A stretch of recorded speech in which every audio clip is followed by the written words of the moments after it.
Hey, everybody, and welcome to episode 289 of Thaudium's Navigating Now virtual roundtable series. I'm your host, Adrienne Spazzillo, senior consultant here at Thaudium, and we go live every Thursday afternoon with leaders and leadership topics that matter most. Today's conversation is particularly meaningful for me because I've had the privilege of working for Matt Bromley for many years, and now he leads the new concept growth and menu innovation for Truett's Group at Chick-fil-A. So, Matt, welcome. We are so excited to have you here. Thanks for having me, Adrienne. It's so great to connect and spend some time with you. Awesome. Now, Matt, I've always known you as one of the kindest, most creative leaders and an incredible listener. So I'm really excited today to get to turn the tables and get to ask you a bunch of questions about a leader's legacy and how do you honor that legacy in the business that is the incredible brand of Chick-fil-A. So we'll get into a lot of questions around that today, but first, I'd love to just start us off and hear a little bit about your career journey and what led you to Chick-fil-A. Absolutely. Thanks for that introduction. Well, I've been in the brand and innovation space for my entire career. It was something I fell in love with in college when this little agency in Boulder, Colorado came into one of my marketing classes and told me about Sterling Rice Group and all this innovation work they did and the brands they got to work on and the really exciting projects they got to do. And I was like, man, if I could ever end up in a place like that, that would be a dream job. So I knocked on doors, I networked, and somehow found my way into Sterling Rice Group and spent 17 years there, from starting out as a little analyst and basically a overglorified intern, and then worked my way into leadership positions in the organization, and just had a great time doing it with awesome, amazing people that cared deeply about their work. And it was always a fun new challenge with all the different brands that we got to work on. So did that for 17 years. And then one day I got a phone call from a friend of mine. He said, hey, my friend at Chick-fil-A is looking for somebody that kind of does what you do. You all should talk. Wasn't really looking for that next career move, but unexpected opportunities, when they come, you got to kind of listen and take advantage of them. So took that call and learned more about the role, and I was like, wow, I think there's actually another dream job out there for me.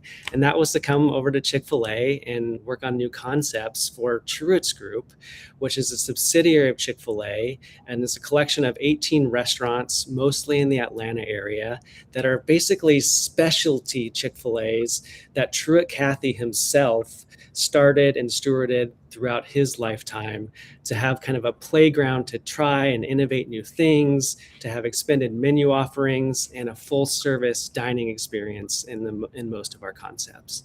So that's what I have the pleasure of doing today here at Truett's Group at Chick-fil-A. And I think it just really says a bit of a testament to his legacy of he already had the foresight as of I'm going to want these other different restaurant concepts to learn from and see what could be interesting. So that's already like an interesting insight of the foresight he had into his business.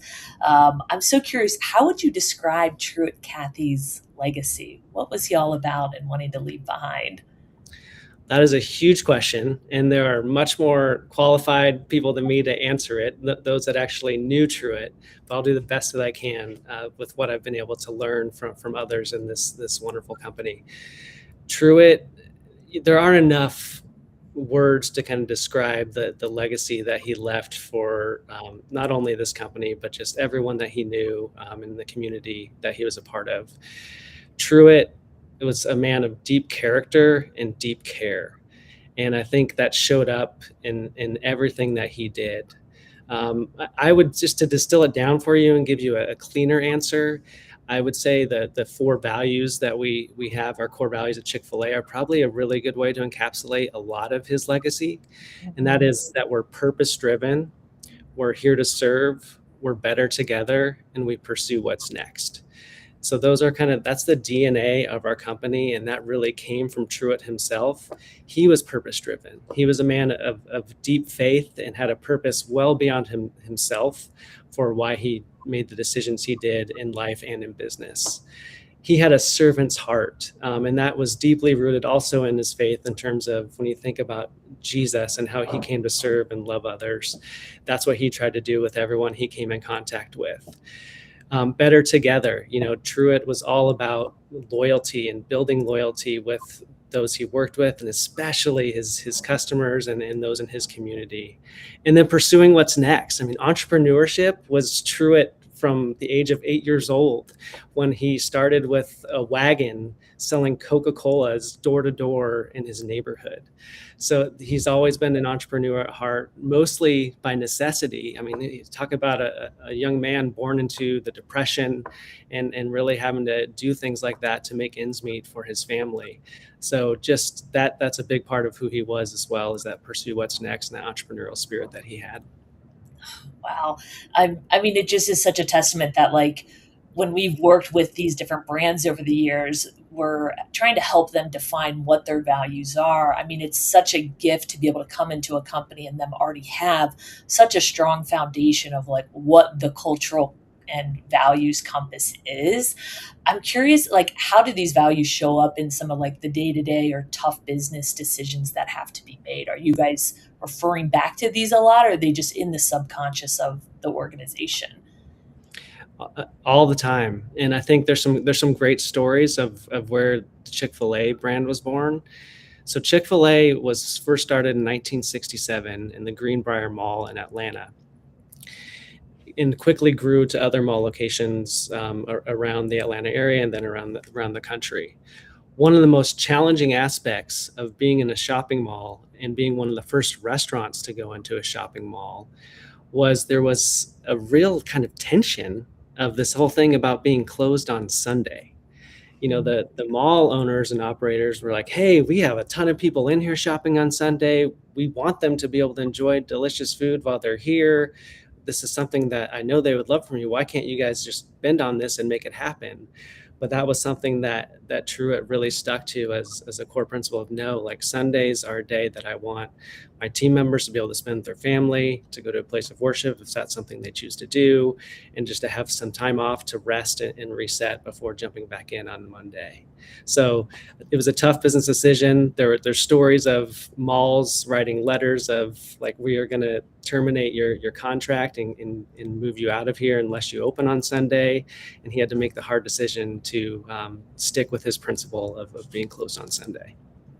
And I think now, like, that's one of the lures of like, okay, yeah, of course, like, they put it on the highway signs of like, yeah, it's closed on Sundays. Everybody knows this, and it's still able to be a thriving business. But you could see how over time someone say, we're losing a seventh of our revenue. Like, what if we just change that or whatever? So I guess what kind of happens when someone starts to challenge those different principles, when kind of it comes down to revenue or profitability in the business?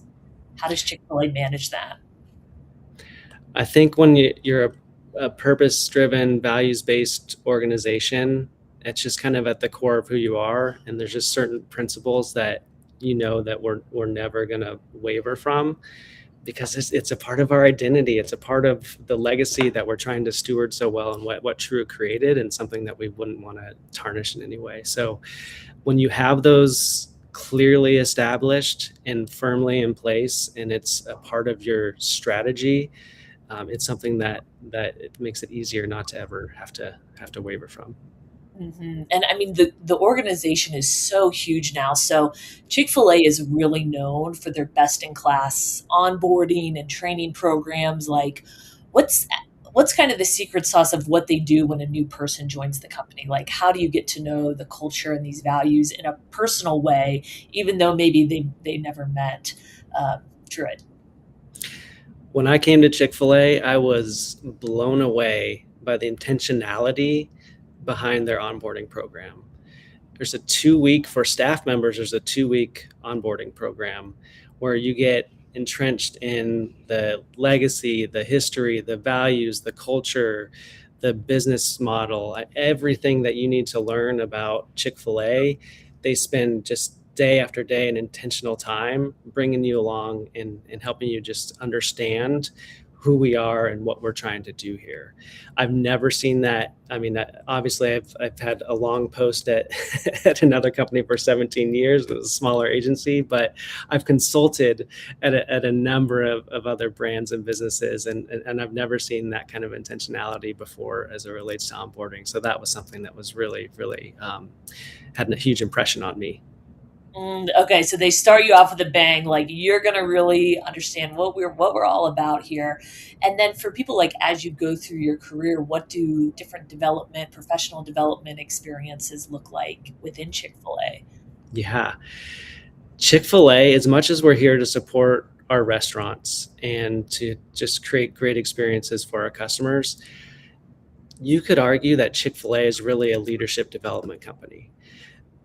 The amount of resources and things that are available to you to grow your leadership skills, whether it's going to conferences or in-house like events and learning opportunities, all of the terrific just like online resources, books, like there are just endless opportunities to grow in your leadership.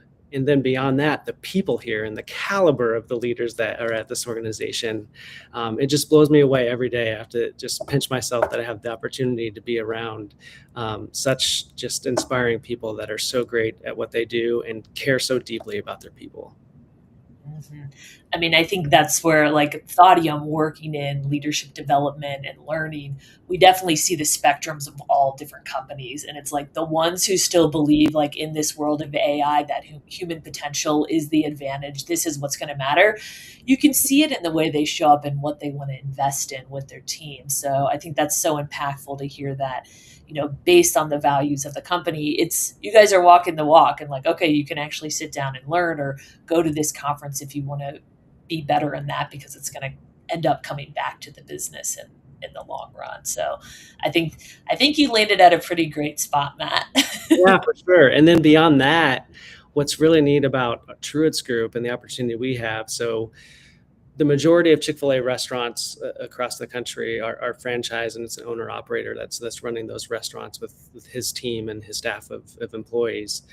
Our restaurants are actually all Truitt's Group company owned. So we have the unique opportunity to do some leadership and mentorship programs with team leaders from our restaurants. So what we've established a mentorship program in the last couple of years that's been really exciting to be a part of, where we bring in classes of leaders from across our 18 restaurants, and they come in through a structured program where there's, I think, 5 different kind of lessons, if you will, and then a culmination and kind of a graduation where they come to the support center and spend time with our team. And it's just another way that it's not just about, growing the leadership of staff at the support center, but really being able to take that and breathe it into our team leaders and team members in our restaurants as well. Mm. And then do you guys see a lot of people from the restaurants then move into the support center or kind of the corporate organization as well? Absolutely. There's a huge percentage of new operators that came from our restaurants. I think I saw something that's like 76% of new operators like worked in a Chick-fil-A restaurant recently. So there's that. But there's another path for team members to come on staff as well. We have a talent development program, which is another way into advancing your career at Chick-fil-A from the restaurant, which you get to be a part of a lot of grand store openings across the country and going support all of those activities. And I mean, there's just so many different ways to kind of engage and grow beyond just the restaurant. hmm I'm curious for you personally. I know you're a huge student of leadership yourself. How has working at Chick fil A impacted your personal leadership style or philosophy? Man, I think first of all, it's been a very humbling experience coming in here and being around the caliber of leaders that just are how well read they are. I mean, there's a new leadership book that they can like quote, off the cuff. I was like, wow, I need to really up my game and really take my leadership to the next level. And so it's been very eye opening to just like, okay, it's not just about, doing what you've always done, what got you here. isn't necessarily going to get you there. So it's really trying to think about how I level up that leadership, how I keep learning and never settle and just think that, okay, I think I've got some things figured out, I'm feeling pretty good. But it's really that learning mindset, and just to never lose that and to continue being curious. And there's just always something that you can learn to help you grow in your career. Okay, I got to ask, what leadership book is on your nightstand, or what are you reading today? And I'll answer ours. So at Thaudium right now, we have a book club going on about unreasonable hospitality. So I'm sure, have you read that one yet, Oh Matt? yes, yes, Will Guidara, yes. We are all believers, and it's just been so fun to see how it now connects into all of our different projects and work as we put on these different leadership development and training experience of like, how can we go to the next level for our clients and our participants. So I know with the food service background and all the rich stories about his how he builds this into his team cultures has been so fun. But okay, I'm glad you're also a follower of Will too. Yes, 100%. Actually, lately I'm going back and rereading a book I read a long time ago, and that's Jim Collins' Good to Great. Jim Collins has had a relationship with Chick-fil-A over the years. He's actually done some consulting for us and helping us think about our own, applying some of his own like models and principles to our own like long-term strategy as an organization. So really trying to just kind of go back to some of that to connect it to a lot of the strategic work that's been going on with the organization. Oh, that's awesome. Yeah, I think I read that one back in college. I gotta pull it back out and take a look then. Yes, for sure. Well, kind of coming back around to our discussion about founders and their legacy, I'm really curious about, when does a founder's legacy become a strategic advantage, and when can it become a constraint for the business? It's a great question. I think what makes Truett Cathy so special in this regard was his humility and servant leadership. It was never about him. It was always about caring for others and serving others. So I think the only way it becomes a constraint is if it becomes more about the founder than the legacy. If all of the equity is just in that person, that's a constraint. But if it's rooted in the values and the principles that they built the company on, those are transcendent. So what we do and the tactics we employ may change, but the way we do it will not. Our way at Chick-fil-A is rooted in Truett's values and his principles, and how we continue to strive to embody that in all that we do. And our greatest asset is not just Truett, but it's our people that continue to carry on that legacy. And it's finding smart, passionate people with high character and a commitment to serving others. That will never be a constraint. So it's bigger than just him, the person himself, which I think maybe there's a lot of CEOs or founders with like huge egos. It's always their face, it's always them talking about it. But when you look underneath it, you're like, so what are the values you're standing for? What's the integrity? What's the lasting mission that you're leaving behind? So that seems like a huge juxtaposition of those two different leadership styles, which I think has, led to the insane amount of success that Chick-fil-A has had. Um, I'm curious. So, within your job, you're all about new concepts, new innovation. Are there any, when you launch a new restaurant or brand kind of underneath the broader Chick-fil-A umbrella, are there other values you can bring into the mix? Are there different aspects that you bring in that expand that? Or do you guys try to keep it pretty tight to the founder's initial vision?